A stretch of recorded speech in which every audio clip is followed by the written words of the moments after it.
Ethereum is the biggest cryptocurrency of its kind. What kind of cryptocurrency, you say?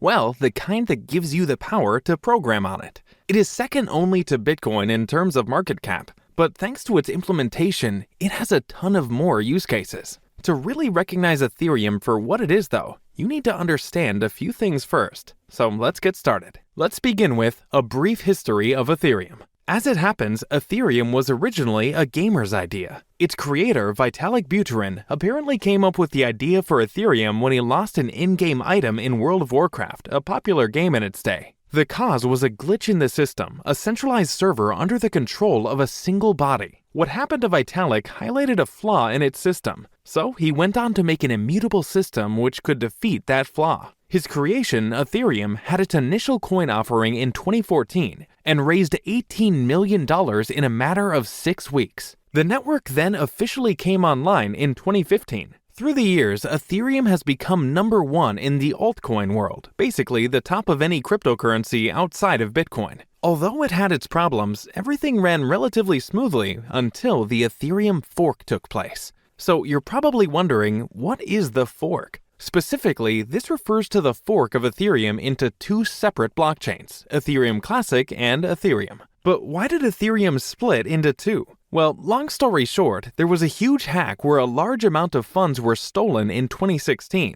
The Ethereum community was split over whether they should roll the network back and issue refunds or simply leave the network unchanged, leaving the theft on the blockchain. Well, the original unchanged version is now called Ethereum Classic. The new version, which contains the rollback, is known simply as Ethereum. Even after the first fork though, there were still a ton of issues with Ethereum. And to solve those issues, Ethereum had to change at a basic level. That happened in 2022 with an upgrade. Okay, so what changed with the merge? Well, it's actually quite simple. First, let me explain a few concepts. Blockchains in general work by forming a network of computers which store transactions in a shared ledger. These computers are called nodes, and they provide the building blocks to operate and store the blockchain. For Ethereum to work as a store of data and a software platform, the nodes need to agree on new entries into the ledger of transactions, also known as a blockchain. But only some nodes actually get to vote on what changes to make. A special group called validators that validate transactions.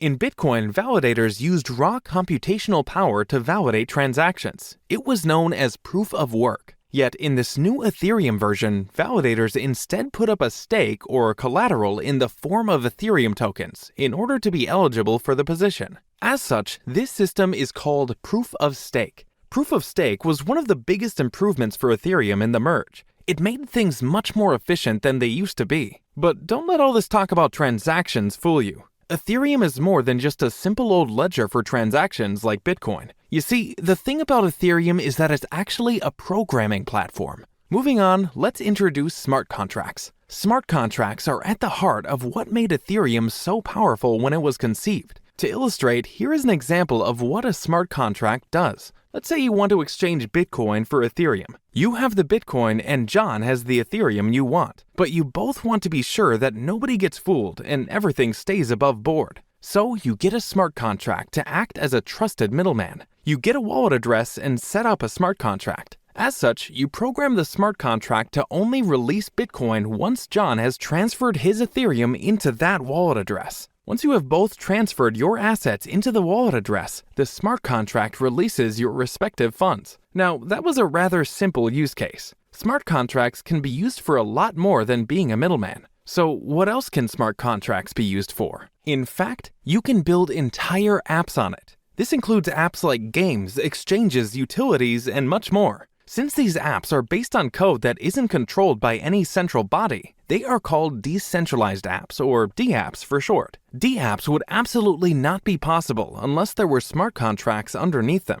And since smart contracts are what Ethereum really offers the world, it's no wonder that Ethereum is now the biggest cryptocurrency of its kind. By the way, if you're enjoying the video so far, don't forget to smash the thumbs up button and subscribe to the channel. But like everything else, Ethereum also has its good and bad sides. Let's talk about the benefits of Ethereum.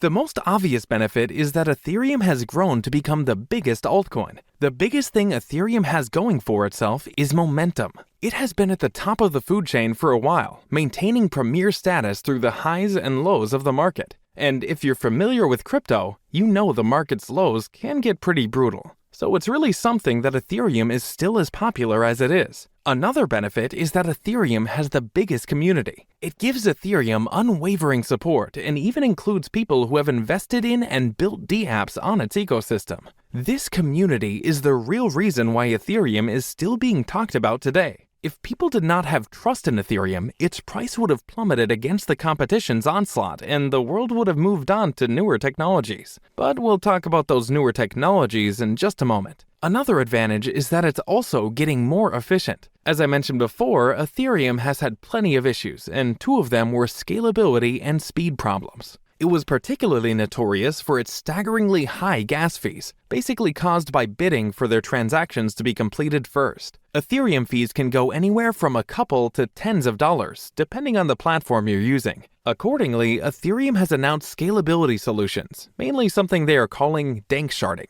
These changes are expected in late 2023 and 2024. We'll talk about that in just a bit as well. So overall, Ethereum is slowly but steadily making progress toward becoming more usable for more people.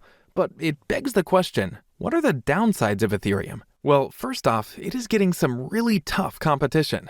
Since Ethereum has come around, a lot of credible opponents have sprung up. These include Tron, Solana, Cardano, Polkadot, Avalanche, and most recently, Aptos. Unsurprisingly, the list is expected to go on as blockchain technology becomes further explored. Almost all of these platforms have something that Ethereum, with all its upgrades, technically still lacks. For example, Solana is a lot faster and more scalable than Ethereum, even though it may not be the most reliable yet. Tron has been around since 2017 and does not have all the gas fee issues Ethereum users have had to deal with throughout the years. Aptos is one of the best funded and most promising projects that is set to compete with Solana, and thus Ethereum. To put a long story short, the market has a lot more options than it used to. So Ethereum has to be quick and solve its issues fast. And that's where the cracks really show. Because another huge issue is Ethereum's chronically slow development speed. Ethereum's merge gave us a faster and more efficient system, but we're all still painfully waiting on further updates. Even though the system is still moving and evolving, it's way behind the curve. Its watered-down prototype, proto-danksharding, might be implemented in late 2023, but according to Ethereum, the real upgrades for full danksharding are likely several years away. And so real upgrades might not even come until late 2024 or even later. So to recap. So there you go. In this video, you learned about the fascinating history and the inner workings of Ethereum. It's the world's second largest cryptocurrency and the biggest platform for smart contracts and decentralized applications. You've seen how its creation by Vitalik Buterin was inspired by a desire for a system that could avoid the flaws of centralized servers. I also showed you some major events in Ethereum's history, including the pivotal Ethereum fork and the transition from proof of work to proof of stake in the merge. You've discovered the power of Ethereum smart contracts, which enable decentralized and trustworthy transactions. Ethereum also allows the creation of entire decentralized apps or dApps, as well as a solid community backing it up. But you also learned about the challenges Ethereum is facing. From intense competition to high transaction fees and its slow development speed, the real upgrades are still a few years away. So while Ethereum has its strengths and weaknesses, its contribution to blockchain and cryptocurrency are obvious. Well, that's it for this video. Before you go, don't forget to smash the thumbs up button and subscribe to the channel. I'll talk to you soon.